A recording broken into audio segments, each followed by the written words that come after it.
مولاي صل وسلم دائما أبدا على حبيبك خير الخلق كلهم. مولاي صل وسلم دائما أبدا على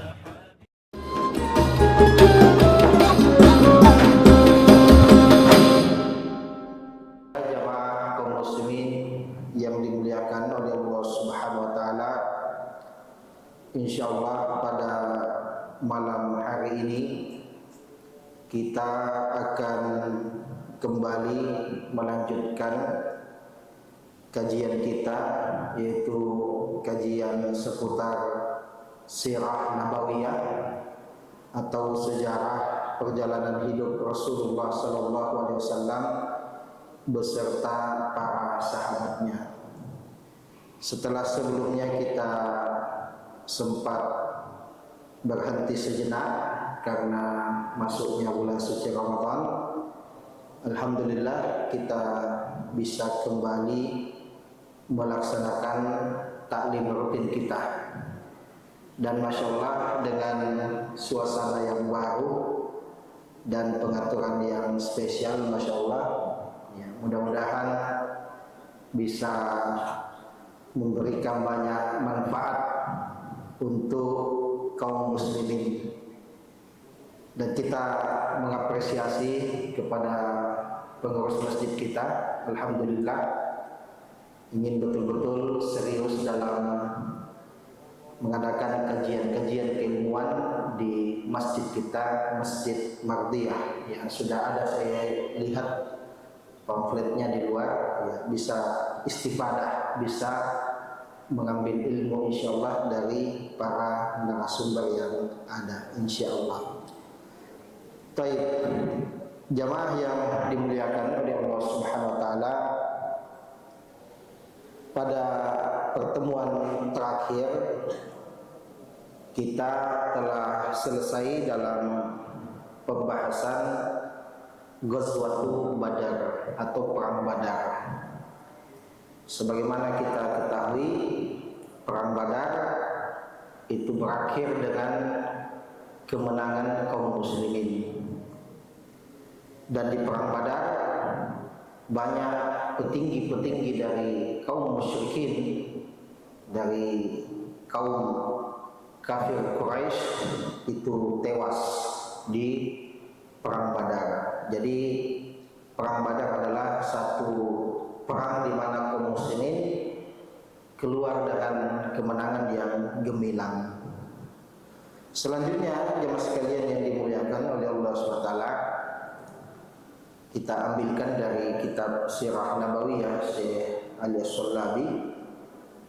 Ya, beliau melanjutkan dengan judul Ahammul Ahdas allati waqa'at baina Ghazwatay Badar wa Uhud.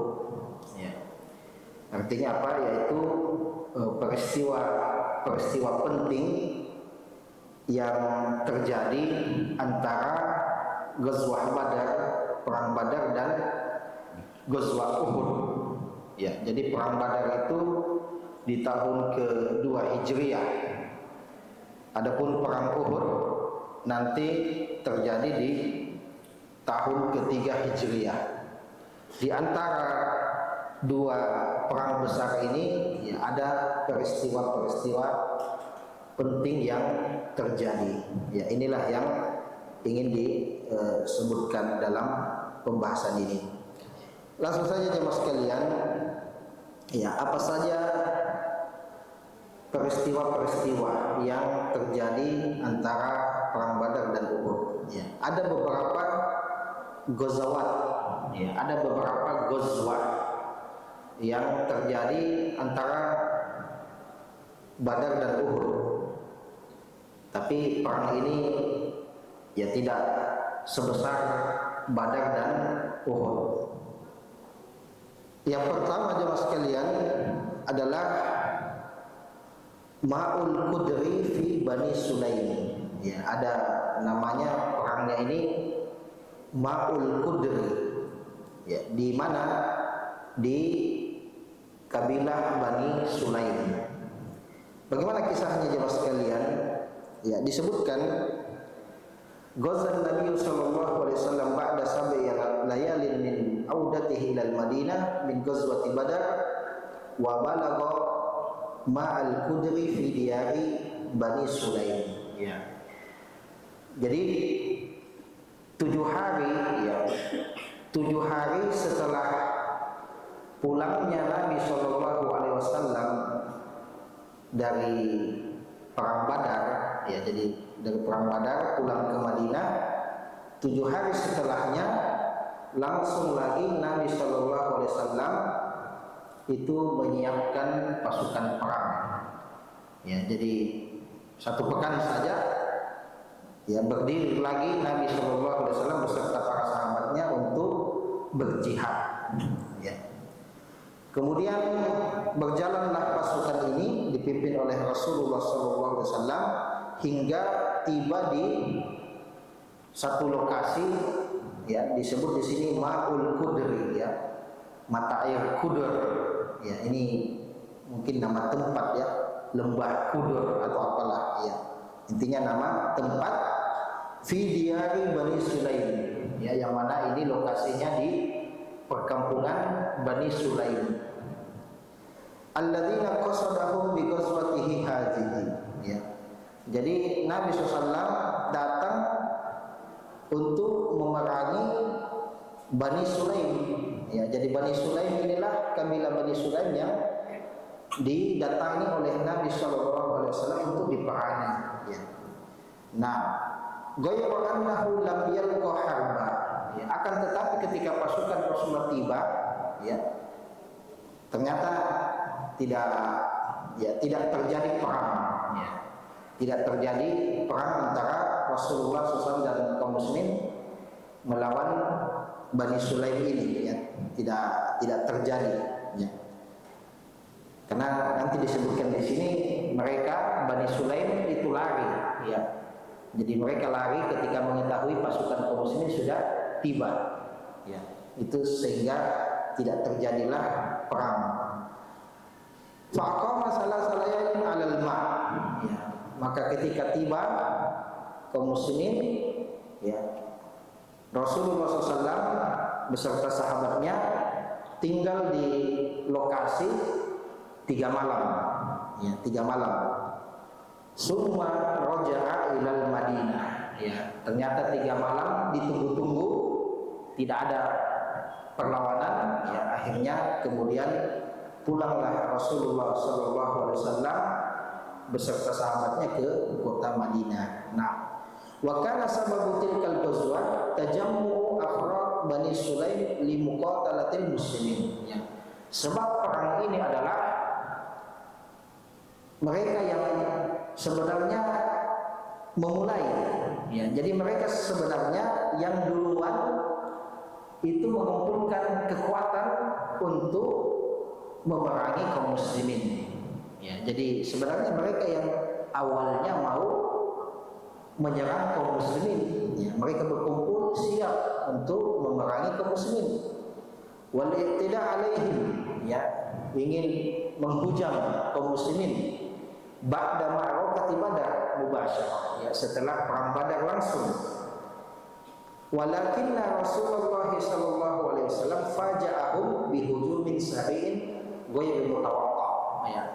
Akan tetapi ternyata justru Rasulullah sallallahu alaihi wasallam beliaulah yang menyerang secara tiba-tiba, ya. Jadi tampaknya ada kabar sampai kepada Rasulullah bahwa Bani Sulaim ini mau menyerang, ya. Akan tetapi justru Rasulullah yang kemudian lebih cepat, ya, datang secara tiba-tiba, ya, mengagetkan mereka, ya. Gue mutawaqqa, tidak diprediksi, ternyata Rasulullah dan kaum muslimin sudah tiba di kampung mereka, ya. Nah, faharaba Banu Sulaim, ya. Maka akhirnya justru mereka kabur, ya. Ketika sudah tiba kaum muslimin di kampung mereka, justru mereka lah yang kabur. Wa tafarraqu ala ru'usil jibal, ya. Lalu kemudian mereka lari naik ke gunung-gunung. Ya, lari naik ke gunung-gunung untuk apa? Untuk sembunyi. Ya, takut ya. Kenapa? Karena kaum muslimin ketika itu setelah menang di perang Badar itu namanya naik, ya, karena berhasil mengalahkan ya kabilah Quraisy. Ya, jadi gentarlah itu kabilah-kabilah lainnya ya mendengar kabar bahwa kaum muslimin berhasil mengalahkan Quraisy. Ya, bahkan banyak gembong-gembong petinggi Quraisy yang tewas. Ya, itu tentu adalah satu kabar yang membuat takut lawan-lawan daripada kaum muslimin. Ya, maka mereka juga seperti ini Bani Sulaim. Ya, ternyata didatangi mereka yang lari. Ya, mereka naik ke gunung-gunung untuk sembunyi. Nah, wa baqiyat ibiluhum ma'ara'in laha yud'a yasa'un. Ya, mereka lari sembunyi dan tersisa apa? Tersisa unta-unta mereka. Ya, jadi unta-unta mereka itulah yang tersisa dan ada seorang penggembalanya. Ya, jadi mereka lari meninggalkan unta-unta mereka beserta satu orang penggembala namanya Yasar. Ya, namanya penggembala ini adalah Yasar. Fastaqa Rasulullah sallallahu alaihi wasallam al-ibil ma'ara'iha.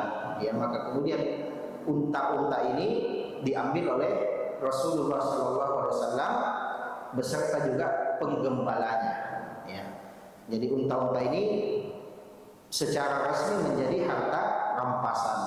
Ya, karena begitulah ya, kalau ada peperangan, ada yang kalah, ya maka harta-harta mereka itu menjadi ghanimah. Ya, ghanimah itu harta rampasan. Ya, dan dalam Islam ghanimah atau harta rampasan perang itu halal, ya, dihalalkan oleh Allah Subhanahu wa taala. Nah, jadi itu semua unta-unta yang ada diambil oleh Rasulullah sallallahu alaihi wasallam termasuk penggembalanya. Nah, wa 'inda mawdi'i sirarin ala salasati amyal min al-Madinah qassama an-nabiy sallallahu alaihi wasallam al-ibil allati kana 'adaduha 500 ba'ir ala ashabihi. Ya, ketika kaum muslimin pulang ya dan sudah dekat masuk ke kota Madinah, ya di situ Nabi sallallahu alaihi wasallam membagikan unta-unta yang ada, ya, yang sudah diambil dari rampasan perang, ya. Ya, unta-unta yang ada itu dibagikan kepada mujahidin, ya, sahabat yang ikut dalam kafilah jihad ini, ya. Dan jumlah unta-untanya subhanallah, ya, tidak sedikit jamaah sekalian, jumlahnya sangat banyak.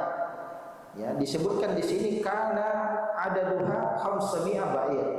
Ya, jumlahnya ada 500, ya, 500 unta.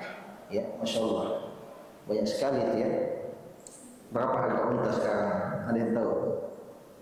Ya, unta itu kalau di Saudi, seingat kami dulu itu 3.000 real kayaknya satu unta. Ya, kalau kita kalikan kurs sekarang, ya anggaplah 5.000 sekarang, ya, karena subhanallah, ya rupiah semakin lemah sekarang, ya. Ya, 5.000 kali 3.000 berapa itu? Ya, 15 juta, ya, kali 500, ya, kali 500 unta, ya, banyak sekali, ya, subhanallah, ya. Nah, karena ada duha 500 ba'ir, ya, jumlah unta itu ada 500, ya. Fa asabal wahid minhum ba'irain, ya.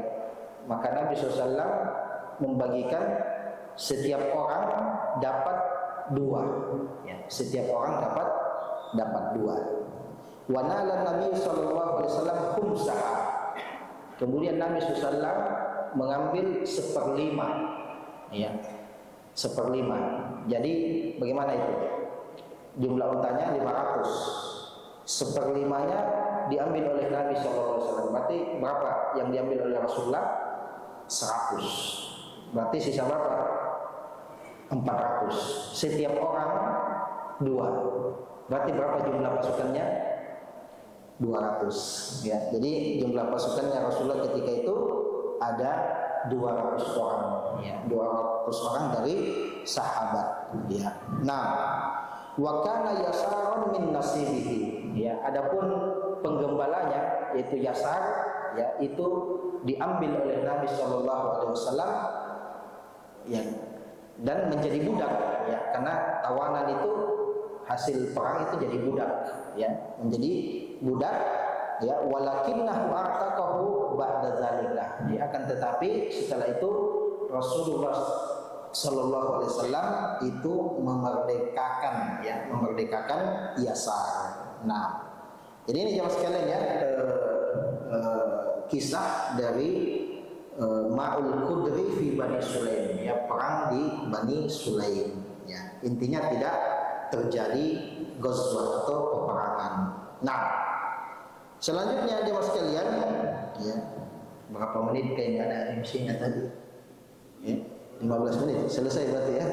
Iya, silakan, mungkin ada ingin memberikan masukan atau tanggapan ya.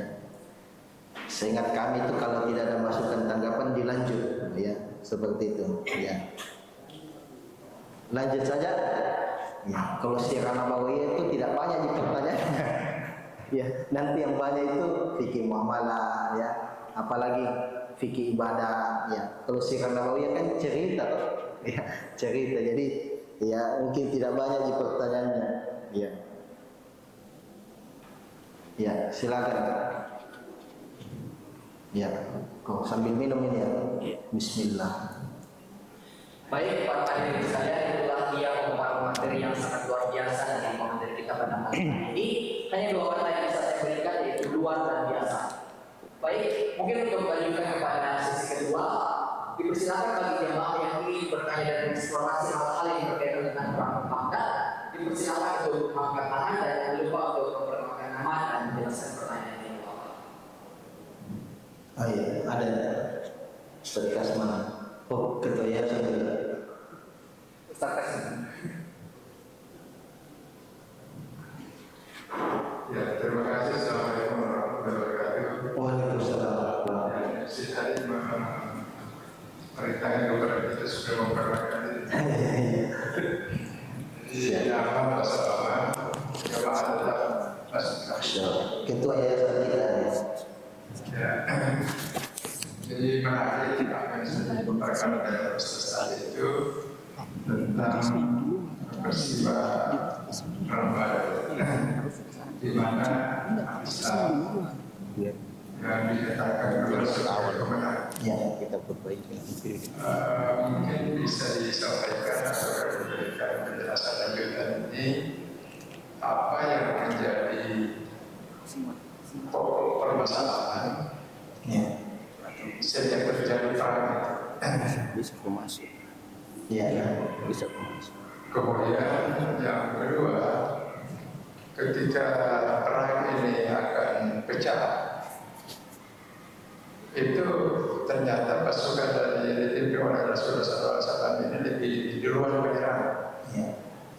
Tentu ada tanda-tanda yang diketahui oleh Rasulullah terlebih dahulu itu, sehingga dia memutuskan untuk menyerang terlebih dahulu. Ya, mungkin pada saat itu belum ada telepon atau belum ada alat komunikasi yang canggih, tetapi ada signal yang diterima oleh Rasulullah itu bahwa mereka akan diserang, dan cara untuk menangkap perang itu adalah menyerang terlebih dahulu. Ya, mungkin ada penjelasan tambahan. Terima kasih. Assalamualaikum warahmatullahi wabarakatuh. Waalaikumsalam warahmatullahi wabarakatuh. Ya, langsung dijawab. Iya, silakan Pak Ustaz. Ya. Kita mulai dari yang kedua tadi, ya, bagaimana Nabi Shallallahu Alaihi Wasallam mendapatkan sinyal-sinyal kalau ada yang mau memerangi beliau dan para sahabat. Ya. Kita tampaknya ya melihat bahwa Rasulullah SAW itu mempunyai banyak mata-mata, ya, atau kalau istilah zaman sekarang intelijen ya, seperti itu. Jadi meskipun di zaman itu tidak ada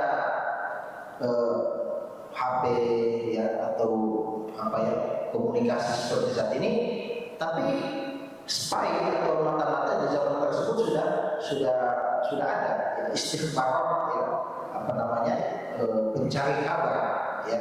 Jadi tampaknya ya entah ada yang datang secara spontan ya mengabarkan kepada Rasulullah, atau memang Nabi SAW punya sahabat yang memang khusus untuk mencari kabar ya di kabilah-kabilah yang ada di sekitar kaum muslimin ya seperti itu. Jadi tampaknya memang ada intinya kabar ya yang datang kepada Rasulullah SAW ya. Dan kalau mungkin jamaah mengingat ya di kisah perang Badar ya, memang ada di situ strateginya Rasulullah mengutus istighfar ya intelijen mata-mata ya untuk mencari kabar ya tentang musuhnya ya. Jadi tampaknya ini adalah satu hal yang dimiliki oleh Nabi SAW ya. Nah kemudian tadi apalagi sebab ya.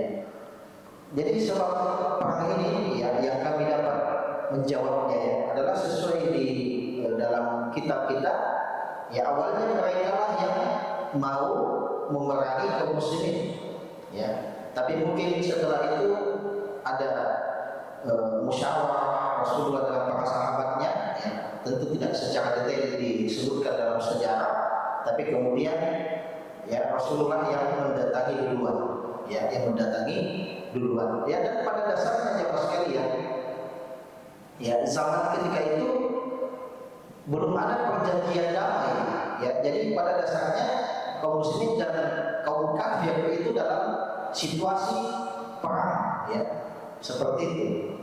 Jadi situasinya memang situasi perang seperti itu ya. Jadi tidak seperti di zaman kita ini yang ada kesepakatan damai misalnya ya, dengan adanya dalam tanda kutip PBB misalnya, semua negara muslim dan kafir misalnya sepakat untuk tidak menyerang satu sama lain ya. Di masa itu tampaknya tidak seperti itu ya, makanya kita bisa melihat bagaimana mereka mau menyerang kaum muslimin ya, maka Nabi membalas dengan lebih dahulu untuk memerangi mereka ya seperti itu. Nah, Allah SWT ya, dan kemenangan kaum muslimin ya, kenapa bisa kita katakan kaum muslimin menang padahal tidak terjadi kontak fisik ya, karena kaum muslimin itu tunggu di lokasi 3 hari ya. Kalau kami tidak salah ingat itu sudah ada perang ketika itu ya. Jadi yang dinyatakan menang adalah yang dia tinggal 3 hari ya, 3 hari tanpa adanya perlawanan. Nah, berarti sudah dianggap memenangkan peperangan ya, sudah dianggap memenangkan peperangan ya. Wallahu a'lam bishawab. Mungkin ini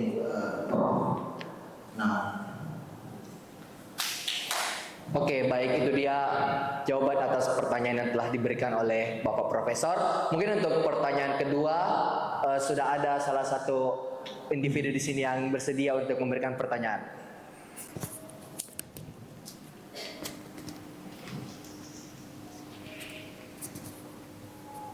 Gimana ini atau itu?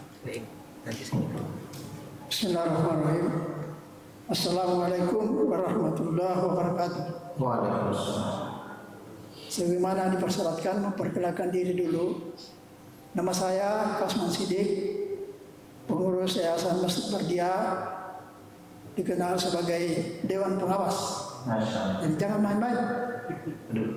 Tidak boleh main-main umat ini. Dan dibilang bertindak pengawas. Iya.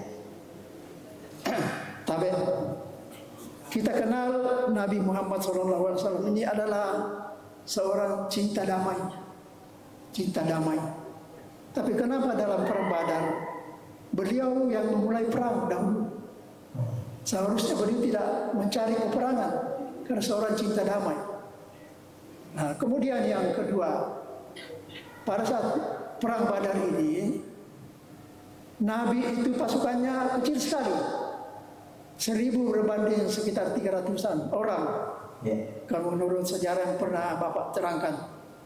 Dari perbandingan ini sangatlah tidak seimbang, baik peralatan maupun perlengkapan perang yang ada, baik peralatan yang bergerak maupun yang tidak, seperti parang, unta dan kuda, sangat tidak seimbang. Tapi sebagaimana pernyataan Prof tadi, kenapa justru Nabi mulai peperangan, sedangkan tadi dikatakan beliau sangat cinta damai. Kemudian pada saat perang Badar itu dilaksanakan dalam bulan Ramadan, sedangkan di Ramadan bulan sendiri itu diharamkan untuk terjadi pertumpahan darah.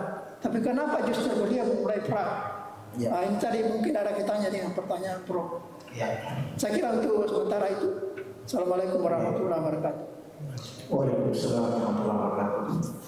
Ya, Silakan dijawab Pak. baik. Ya, jadi ya disebutkan tadi Nabi SAW itu cinta damai. Ya, tapi kenapa beliau yang memulai perang? Ya. Terus ditariklah dengan kisah perang Badar. Ya. Kita katakan jemaah sekalian, di perang Badar justru Nabi SAW tidak mau perang. Ya, mungkin kita sudah pernah jelaskan ya. Rasulullah SAW dan para sahabat itu keluar bukan untuk perang. Ya. Kan tujuan awalnya adalah untuk menghalau kafilah dagang. Ya, kafilah dagang itu bukan pasukan perang. Ya, makanya kafilah dagangnya yang dibawa oleh Abu Sufyan itu lari, ya, melarikan diri karena tidak ada senjatanya. Nabi SAW juga keluar beserta para sahabat bukan dengan tujuan perang. Ya. Kenapa terjadi perang? Justru karena kaum kafir Quraisy dari Mekah datang membawa senjata. Ya, mereka yang mau menghabisi kaum muslimin ya dengan senjata lengkap. Makanya kan tadi disebutkan jumlah tentara dan peralatan tidak seimbang. Memang tidak seimbang karena kaum muslimin keluar bukan untuk perang, tapi untuk menghalau kafilah dagang. Ya, justru mereka lah kaum Quraisy yang duluan. Ya, jadi tidak boleh kita katakan bahwa Rasulullah yang memulai di sini, bukan. Ya, yang memulai adalah mereka. Ya, datang dari Mekah 1000 pasukan. Ya, untuk menghabisi kaum muslimin. Ya. Kemudian di kisah perang Bani Sulaim yang kita kisahkan ini juga justru mereka yang duluan yang mengumpulkan pasukan ya untuk memerangi Nabi Sallallahu Alaihi Wasallam. Ya, namanya strategi perang ya bisa saja kita yang duluan ya sebelum dia datang kita datangi duluan.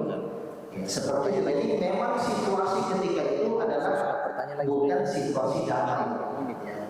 Bukan situasi damai. Ya. Jadi tidak bisa kita katakan bahwa kenapa kok kelihatannya Nabi ya justru dalam tanda kutip ya ingin menumpahkan darah. Tidak. Ya.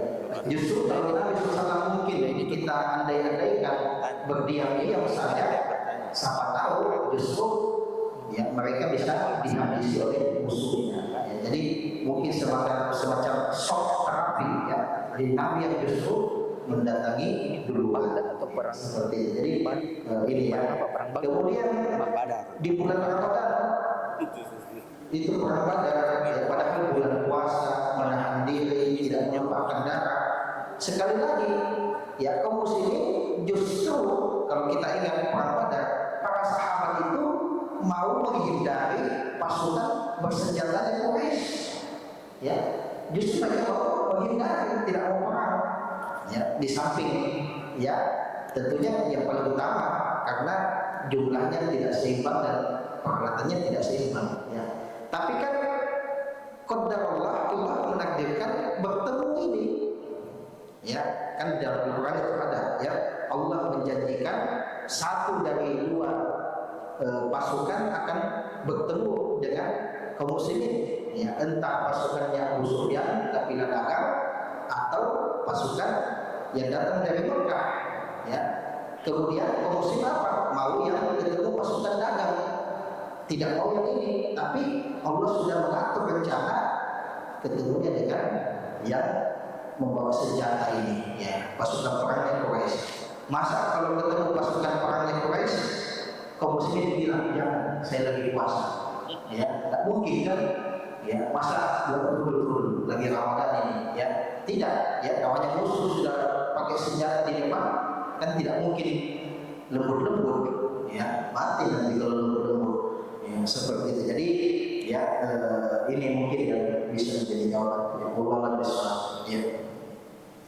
Oke, baik, terima kasih atas jawaban yang sangat komprehensif dari Bapak Ustadz Pemateri. Mungkin untuk pertanyaan terakhir, karena mengingat waktu sudah pukul 19.05, untuk pertanyaan terakhir bagi jamaah yang ingin bertanya, silakan untuk mengangkat tangan. Oke, jikalau para jamaah sudah tidak ada yang ingin bertanya, maka mungkin sekiranya materi kajian kita pada malam hari ini, yakni pada Jumat malam kita, cukup kita akhiri sampai sini saja. Kami dari pihak Panitia Masjid Mardiah Kota Makassar sangat memohon maaf bila masih terdapat kekurangan pada jalannya acara kajian kita pada malam hari ini.